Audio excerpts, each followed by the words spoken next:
എല്ലാ സഹോദരങ്ങൾക്കും നമ്മുടെ യൂട്യൂബ് ചാനലിലേക്ക് സ്വാഗതം. വീഡിയോയിലേക്ക് പോകുന്നതിന് മുമ്പ് നമ്മുടെ ചാനൽ ഇതുവരെയും സബ്സ്ക്രൈബ് ചെയ്തിട്ടില്ലാത്ത ആളുകളൊക്കെ ഉണ്ടെങ്കിൽ ഒന്ന് സബ്സ്ക്രൈബ് ചെയ്ത് സപ്പോർട്ട് ചെയ്തേക്കണേ. അപ്പോൾ നമ്മുടെ ഈ ഒരു ദിലീപ് കേസുമായിട്ട് ബന്ധപ്പെട്ട് ഒരുപാട് ആളുകൾ പ്രതികരണവുമായിട്ട് രംഗത്ത് വന്നിട്ടുണ്ട്. എന്നാൽ പേട്ടൻ ഫാൻസൊക്കെ ഒരുപാട് പേര് അദ്ദേഹത്തെ സപ്പോർട്ട് ചെയ്തും സംസാരിക്കുന്നുണ്ട്. അപ്പോൾ ചിലരൊക്കെ ചോദിക്കുന്നുണ്ട്, എല്ലാവർക്കും എന്തിനാണ് ഈ പറയുന്ന പേട്ടനെ കരുവാക്കുന്നത്, അദ്ദേഹത്തിനെതിരെ എന്തിനാണ് ഇങ്ങനെ പടകൂട്ടി സംസാരിക്കുന്നത് എന്നൊക്കെ പറയുന്നുണ്ട്. ഈ പറയുന്ന 6 പേരെ ശിക്ഷിച്ചില്ലേ, കുറ്റക്കാരാണെന്ന് കണ്ടെത്തി ശിക്ഷിച്ചില്ലേ, പിന്നെ എന്തിനാണ് പേട്ടന്റെ പിന്നാലെ എല്ലാവരും പോകുന്നത് എന്ന് പറയുന്ന ആളുകൾ ഒരുപാടുണ്ട്. അപ്പോൾ അത്തരക്കാരോട് വീഡിയോ തുടങ്ങുന്നതിന് മുമ്പായിട്ട് എനിക്ക് പറയാനുള്ളൊരു കാര്യം എന്ന് വെച്ചാൽ, ഈ പറയുന്ന പേട്ടനോട് നമുക്ക് ആർക്കും ഒരു വ്യക്തിപരമായിട്ടുള്ള വൈരാഗ്യവും ഇല്ല. ഒരു സമയത്ത് നമ്മളൊക്കെ ഒരുപാട് നെഞ്ചിൽ കൊണ്ടു നടന്ന ഒരു നടൻ തന്നെയാണ് അദ്ദേഹം, അതിൽ യാതൊരു തർക്കവും ഇല്ല. അപ്പോൾ അത് മാത്രമല്ല പറയാനുള്ളതെന്ന് വെച്ചാൽ, ഈ പറയുന്ന ദിലീപ് എന്ന് പറയുന്ന ആ ഒരു നടനെ നമുക്ക് ആർക്കും നേരിട്ട് കണ്ട അറിവോ ഒന്നുമില്ല. സിനിമയിൽ കണ്ടുള്ള അറിവുണ്ട്. സിനിമയിൽ വളരെ നല്ല നടനാണ് എന്നുള്ള അഭിപ്രായത്തിൽ ഇപ്പോഴും മാറ്റമില്ല.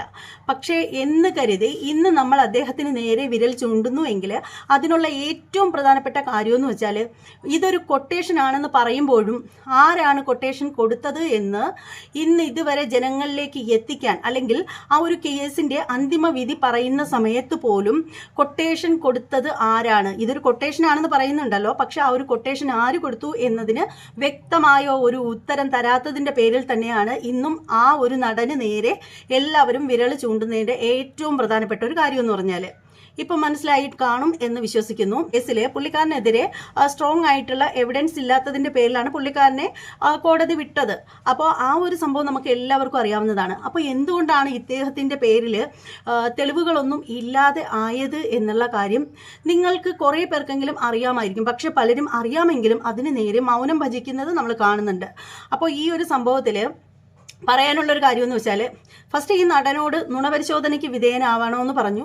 അപ്പോൾ ആ ഒരു സമയത്ത് ഇദ്ദേഹം അതിന് തയ്യാറായില്ല. അദ്ദേഹത്തിൻ്റെ മൊബൈൽ ഫോൺ കൊടുക്കണം എന്ന് പറഞ്ഞിട്ടുണ്ടായിരുന്നു. മൊബൈൽ ഫോൺ സബ്മിറ്റ് ചെയ്യാൻ പറഞ്ഞ സമയത്ത് അതിനും അദ്ദേഹം തയ്യാറായില്ല. അദ്ദേഹത്തിൻ്റെ പ്രൈവസി ആണ് എന്നുള്ള രീതിയിൽ മൊബൈൽ ഫോൺ കൊടുക്കാനും തയ്യാറായില്ല. സാധാരണ നമ്മൾ ഒരു കേസ് നടക്കുമ്പോൾ ആ വ്യക്തി ഉപയോഗിക്കുന്ന മൊബൈൽ ഫോണും ഈ പറയുന്നത് പോലുള്ള കാര്യങ്ങളൊക്കെ ഇപ്പം നുണപരിശോധനയ്ക്ക് വിധേയനാകണമെങ്കിൽ അതൊക്കെ ചെയ്യിക്കാറുണ്ട്. പക്ഷേ ഈ ഒരു വ്യക്തിയുടെ സ്വാർത്ഥ താല്പര്യത്തിന് വേണ്ടിയിട്ട് നിയമം പോലും വഴിമാറി കൊടുക്കുമ്പോൾ പിന്നെ എന്താണ് പറയേണ്ടത്? അപ്പോൾ എന്തായാലും ഇതിനെക്കുറിച്ച് ആധികാരികമായിട്ട് സംസാരിക്കാൻ കഴിയുന്ന ഒരാൾ ഇവിടെ എത്തിയിട്ടുണ്ട്. അപ്പോൾ അദ്ദേഹം പറയുന്ന കാര്യങ്ങൾ നമുക്ക് കേട്ടിട്ട് വരാം. തെരുവിൽ പറയുന്നത് ദിലീപ് കുറ്റക്കാരനല്ല എന്നുള്ളതാണ്. ഞാൻ വിശ്വസിക്കുന്നില്ല അദ്ദേഹം കുറ്റക്കാരനല്ല എന്നുള്ളത്. അദ്ദേഹം കുറ്റക്കാരനായിക്കോട്ടെ അല്ലാതെ ആയിക്കോട്ടെ, എന്ത് വേണമെങ്കിലും ആയിക്കോട്ടെ, അദ്ദേഹം കുറ്റക്കാരനല്ല എന്നുള്ളത് ഞാൻ പൾസർ സുനി എന്ന് പറയുന്ന ഒരു വ്യക്തിനെ അറിയില്ല എന്ന് പറഞ്ഞ അദ്ദേഹം തെളിവുകൾ സഹിതം കാര്യങ്ങൾ നിരത്തി കഴിഞ്ഞു കഴിഞ്ഞപ്പോൾ പൾസർ സുനിയെ അറിയുമെന്നായി. തെളിവുകളുടെ അടിസ്ഥാനത്തിൽ കാര്യങ്ങൾ നിരത്തി കഴിഞ്ഞു കഴിഞ്ഞപ്പോൾ പ്രസ്താവനകൾ പലതും അദ്ദേഹം പിൻവലിച്ചു. നുണപരിശോധനയ്ക്ക് വിധേയനാകാൻ കോടതി നിർദ്ദേശിച്ചപ്പോഴും നുണപരിശോധനയ്ക്ക് വിധേയനാകാൻ ഇദ്ദേഹം തയ്യാറായിരുന്നില്ല. ഈ പറയുന്ന അതിജീവിതവുമായിട്ടുള്ള വൈരാഗ്യവും തല്ലൂട്ടവും തെളിവ് സഹിതം കാര്യങ്ങൾ കോടതിയിൽ കിട്ടുകയും ചെയ്തിട്ടുണ്ട്.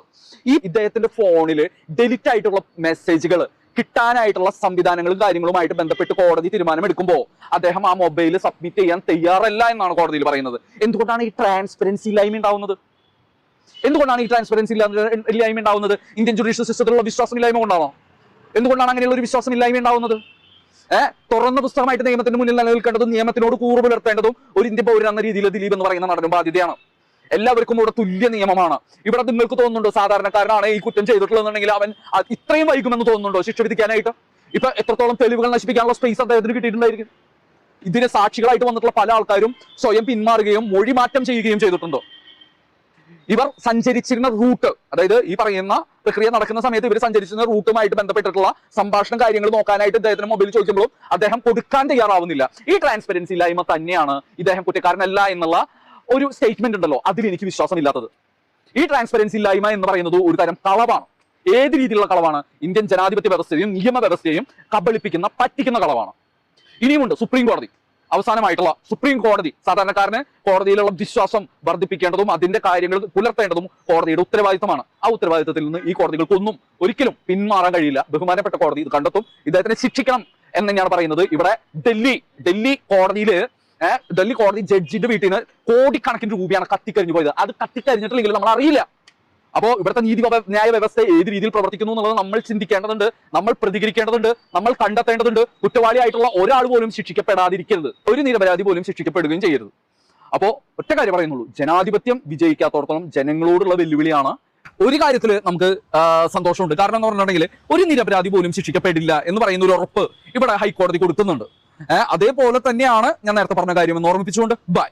ഹൈക്കോടതി ഉത്തരവിൽ ശരിക്കും നമ്മുടെ നിയമം ഒരു കാര്യം ആവശ്യപ്പെട്ട് കഴിഞ്ഞാൽ, ഒരു കേസിന് ആസ്പദമായിട്ടുള്ള തെളിവിന് വേണ്ടി ഒരു സംഭവം ചെയ്യണം എന്ന് പറഞ്ഞു കഴിഞ്ഞാൽ അത് പറ്റില്ല എന്ന് പറഞ്ഞ് ഒഴിഞ്ഞു മാറേണ്ട ഒരു കാര്യമില്ല. ഒരു സാധാരണക്കാരനായിട്ടുള്ള ഒരാളെടുത്ത് ഇതുപോലെ ഒരു കേസിൽ പെട്ടുപോയി എന്ന് വിചാരിക്കുക. ഒരു സാധാരണക്കാരനായ ഒരാൾ ഒരു കേസിൽ പെട്ടുപോയി എന്നിരിക്കുക.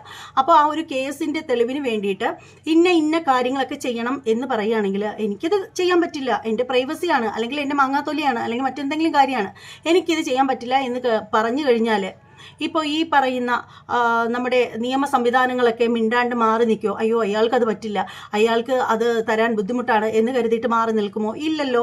അപ്പോൾ എല്ലാവരുടെ ഭാഗത്തു നിന്നും തെറ്റുകൾ എല്ലാവരുടെ ഭാഗത്തു നിന്നും സംഭവിച്ചിട്ടുണ്ട്. അപ്പോൾ എന്നിട്ട് ഒടുവിൽ പുള്ളിക്കാരനെതിരെ തെളിവില്ല എന്നൊന്നും പറഞ്ഞിട്ട് യാതൊരു അർത്ഥവുമില്ല. എന്താ സാമ്പത്തികം കയ്യിലുണ്ടോ അവന് എവിടെയും വില ഉണ്ടാവും, അതില്ലാത്തവന് പട്ടിയുടെ വില പോലും കിട്ടില്ല എന്ന് പണ്ടുള്ളവർ പറയുന്നത് വളരെ കറക്റ്റായിട്ടുള്ള കാര്യമാണ്. ശരിക്കും ഒരു കേസിന് വേണ്ടത്, ഇപ്പോൾ ആ ഒരു വ്യക്തി, ഈ പറയുന്ന വ്യക്തിയെ നമുക്ക് ഒരു കുറ്റക്കാരനാക്കണമെന്ന് യാതൊരുവിധ നിർബന്ധവും ഇല്ല. കാര്യം എന്താണെന്ന് വെച്ചാൽ നമുക്കങ്ങനെ ഒരു നിരപരാധിയായിട്ടുള്ള ഒരു മനുഷ്യനാണെങ്കിൽ ആ ഒരു മനുഷ്യൻ്റെ തലയിൽ നമുക്ക് ഒരു വലിയൊരു ഭാരം അല്ലെങ്കിൽ ഒരു വലിയൊരു ഒരു കേസ് കെട്ടിവെച്ചിട്ട് ആ ഒരു വ്യക്തിയെ സമൂഹത്തിൽ കൊള്ളരുതാത്തവനാക്കേണ്ട ഒരു കാര്യമില്ല. അതുവഴി നമുക്കൊന്നും നേടാനില്ല. പക്ഷേ എങ്കിൽ പിന്നെ കൊട്ടേഷൻ കൊടുത്തത് ആര് എന്നുള്ളൊരു ചോദ്യത്തിന് മറുപടി ഇതുവരെയും കിട്ടാത്തതിൻ്റെ പേരിലാണ് എല്ലാവരും ഈ ഒരു മനുഷ്യൻ്റെ നേർക്ക് വിരൽ ചൂണ്ടുന്നത്.